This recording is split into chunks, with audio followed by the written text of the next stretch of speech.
Welcome to my YouTube channel. उम्मीद आप सब अच्छे से खैरियत से होंगे. So guys, today we start our lecture number 6 which is about management ideas yesterday and today.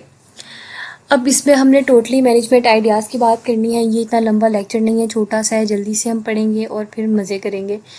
मज़े इस तरह से करेंगे, ये लेक्चर है ही इतना इंटरेस्टिंग. ठीक है, इसमें इतनी कोई बोरियत वाली बात ही नहीं है.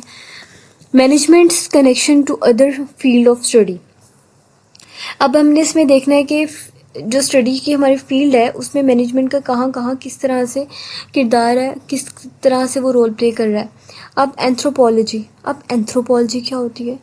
It is the study of societies which help us to learn about the human, their activities, differences in fundamental values, attitude, behavior.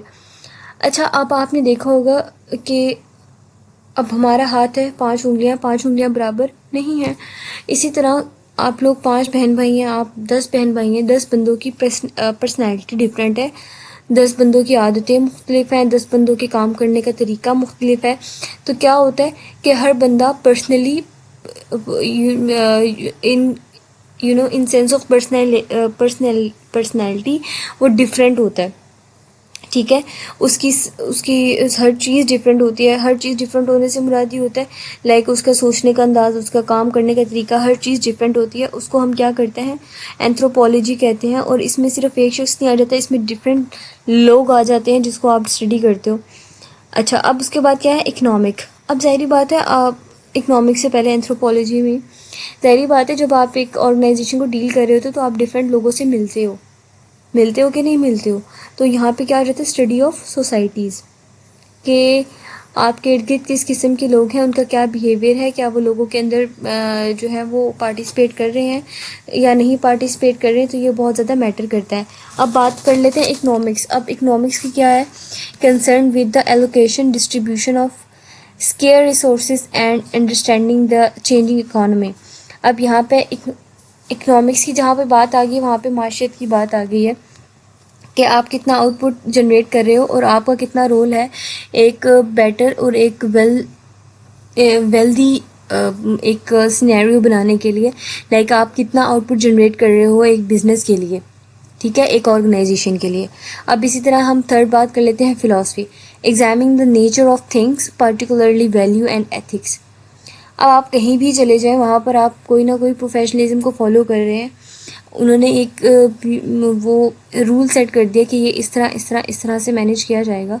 सो आपको वो वैल्यू को देखना पड़ता है, उसको आपको कंसीडर करना पड़ता है, और ये एक मेन चीज़ होती है. और उसमें वहाँ पे आपका जो वर्क इन्वायरमेंट है वो कैसा है, ये सब कुछ किस में आ जाता है, फ़िलासफ़ी में. Political sciences. अब पॉलिटिकल साइंसेस में क्या आ जाता है, studies the behaviour of individual and groups with in the political environment. अच्छा, अब आपने देखा होगा जस्ट बिकॉज ऑफ पर्सनैलिटी मुख्तलिफ लोगों का मुख्तलिफ फीडबैक होता है. अब समटाइम ऐसा होता है ना कि एक टीम में नहीं, एक टीम नहीं, हम एक 4 लोगों की टीम बना देते हैं. 4 लोगों की डिफरेंट टीम है. अब आप 4 लोगों को ना डिफरेंट सिचुएशन दे दो, तो जिस तरह वो रिएक्ट करते हैं ना वो सबसे डिफरेंट होगा. ज़रूरी नहीं है सब एक ही रिएक्ट करेंगे, नो, हर बंदा अलग अलग रिएक्ट करेगा. Even manipulating power for individual in self-interest, allocating power in an economic system, ये सारी चीज़ें किस में आ जाती हैं, पॉलिटिकल साइंसेस में आ जाती हैं. साइकोलॉजी. अब साइकोलॉजी में क्या आता है, science that seeks to measure, explain, sometimes change the behaviour of humans and other animals. Obviously हम कहते हैं ना ह्यूमन साइकोलॉजी है. तो साइकोलॉजी में क्या चीज़ आ जाती है कि हम इंसान के बिहेवियर को डिस्कस करते हैं कि इंसान ऐसे पर्टिकुलर मोमेंट पे अक्सर औकात क्या करता है, कि उसकी साइकोलॉजी क्या है. ठीक है, तो psychology in term of science which is little bit about different, but you know काफ़ी रिलेटिव होती है एक ह्यूमन पर्सपेक्टिव से, एक ह्यूमन की सोच से. सोशियोलॉजी. अब सोशियोलॉजी में हम रिलेशन की बात करते हैं कि एक ह्यूमन दूसरे ह्यूमन के साथ किस तरह से अपना रिलेशन बिल्ड कर रहा है. वो हस्बैंड वाइफ वाला रिलेशन की बात नहीं हो रही यहाँ पे. आपके as a being a friend, being an employ, being a top manager, और you know being a part of organisation, आपके दूसरे के साथ ताल्लुकात कैसे हैं. आप इंट्रोवर्ट हैं, आप एक्सट्रोवर्ट हैं, आप एम्बीवर्ट हैं, आप किस किस्म के हैं, तो वो आपके इसके ताल्लुकात बन रहे हैं. ये हर चीज़ किस में आ जाती है, सोशियोलॉजी में. The Egyptian pyramid and the Great Wall of China are good example of projects of tremendous scope and magnitude that employed tens of thousands of people. اب سب سے پہلے چیپٹر میں ہم نے پڑھا تھا گریٹ وال آف چائنا کے بارے میں، اور دوسری چیز ہم نے کیا پڑھی تھی، ہم نے ایجپشین پیرامڈ کے بارے میں پڑھا تھا. تو وہ کہہ رہے ہیں کہ یہ سب سے زیادہ بہتر اگزامپل ہے مینجمنٹ کی، اور آپ اس سے اندازہ لگا سکتے ہیں کہ اتنے لوگوں نے کس طرح سے ہر چیز کو مینیج کیا ہوگا. اب دا ویلتھ آف نیشن، اس کے بعد ہم نے آپ کو پتہ ہے ایک تھیٹر کے بارے میں بھی پڑھا تھا، مجھے اس کا نام صحیح سے تو یاد نہیں ہے لیکن آپ کو اچھے سے معلوم ہوگا کہ اس میں ہم نے پڑھا تھا کہ اس میں بہت زیادہ رومز تھے اور اس میں ہیومن انٹرٹینمنٹ کے لیے ہر چیز کو اویلیبل کیا گیا تھا. اب نیکسٹ چیز کیا جاتی ہے the birth of early management ideas. اب جو ارلی مینجمنٹ آئیڈیاز ہے اس کا آغاز کیسے ہوا تھا ہم اس کو بھی ڈسکس کر لیں گے یہاں پہ. Trying to achieve goal through the judicious use of people and the resources. اب آپ نے دیکھا ہوگا کہ ابھی تو مینجمنٹ ابھی اتنی زیادہ نہیں ہوتی ہے، لیکن پرانے وقتوں میں مینجمنٹ بہت زیادہ ہیوج لیول پر ہوتی تھی، اور وہ دیکھیں آپ کس طرح سے ہی مینیج کرتے ہوں گے. تب تو مشینریز بھی نہیں تھی، سب کچھ مینولی ہونا تھا.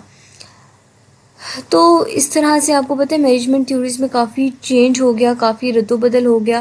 اب تو کافی چینج ہے. اب تو اگر آپ پچھلے زمانے کا سوچیں نا تو دماغ ایسے ایک دم گھومتا ہے کہ یہ کیا ہے.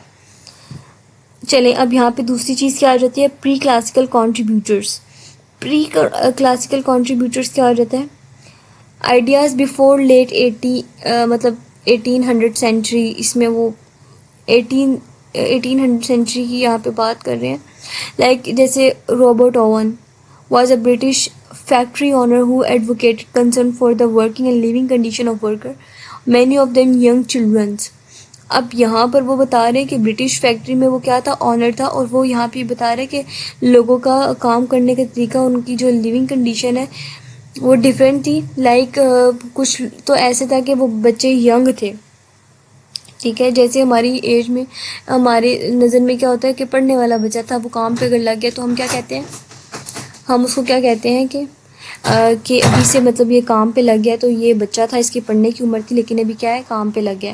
اس طرح چارلس بیبیج، اب اس نے کیا کیا تھا، یہ فادر آف ماڈرن کمپیوٹنگ سے ریلیٹڈ ہے. اب اسی طرح ہینری ایٹون، اب یہاں پہ یہ call for the establishment of science and management and the development of management principles. اب اس نے سائنس کو اسٹیبلش کیا اور اس کو ہم امپلیمنٹ مینجمنٹ میں کیسے کر سکتے ہیں، یہ کس نے ہمیں بتایا، ہینری نے ہمیں بتایا تھا. اور جتنے بھی مینجمنٹ سچویشن ہے اس میں ہم مشینریز کو کس طرح سے پرفارم کروا سکتے ہیں، یہ سب ہمیں ہینری نے بتایا تھا. along that اسٹیبلشمنٹ ہوتی رہتی ہیں، ڈائیورسیفائی ہوتی رہتی ہیں چیزیں. اٹس ناٹ مین دیٹ کہ آگے جا کے کچھ بدلنے والا نہیں ہے. آبویسلی جیسے جیسے جنریشن آگے گرو کر رہی ہے، جیسے جیسے آگے نظام چل رہا ہے، نسل در نسل ہر چیز میں چینجز آتی ہیں. An assessment of the pre-classical contributor indicates that their efforts were fragmentary. Fragmentary کیا ہوتا ہے کہ ہم اس کو سیکشنز میں ڈیوائڈ کر دیتے ہیں، اور اس میں وہ یہ بتا رہے ہیں کہ جو پری کلاسیکل کانٹریبیوٹرز ہیں ان کی جو ایفرٹس تھی وہ ایک ڈفرینٹ سٹیجز میں اور وہ ڈفرینٹ سیکشن میں ڈیوائڈ ہو چکی ہیں.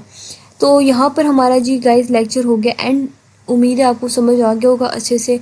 اور اس کے علاوہ اگر آپ کو کچھ لگتا ہے نا کہ آپ کو مزید سمجھنے کی ضرورت ہے، یا آپ کو کسی اور کسی اور بک کے اوپر لیکچر چاہیے ہیں، تو آپ کومنٹ میں ہمیں لکھ سکتے ہیں. ہم پوری کوشش کریں گے کہ ہم آپ کو وہ لیکچر بھی پرووائڈ کریں جو آپ ہمیں کامنٹ میں دیں. باقی تب تک کے لیے اللہ حافظ، اور دعاؤں میں یاد رکھیے گا اور اپنا ڈھیر سارا خیال رکھیے.